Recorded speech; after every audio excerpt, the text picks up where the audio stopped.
Si Jose Marichan ay isang kilalang mang-aawit, kompositor at negosyanteng Pilipino na tinaguriang King of Philippine Christmas Songs. Ipinanganak siya noong Marso 11, 1945 sa Iloilo City. Bata pa lamang ay mahilig na siya sa musika at lumaki siyang nahubog sa awitin ng kanyang pamilya.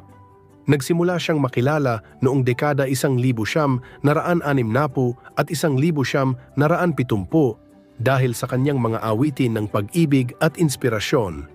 Ilan sa mga pinasikat niya ay Beautiful Girl, Please Be Careful with My Heart, at higit sa lahat, ang mga kantang pamasko tulad ng Christmas in Our Hearts at A Perfect Christmas na hanggang ngayon ay bahagi na ng tradisyong Pilipino tuwing Kapaskuhan. Bukod sa pagiging musikero, isa rin siyang matagumpay na negosyante sa industriya ng asukal. Sa kabila ng kanyang tagumpay, kilala si Jose Marichan sa pagiging mapagkumbaba at patuloy na nagbibigay saya at pag-asa sa mga Pilipino sa pamamagitan ng kanyang musika. Sa kabuuan, si Jose Marichan ay hindi lamang isang mang-aawit, kundi isang simbolo ng Pasko at musika ng pagmamahalan sa Pilipinas.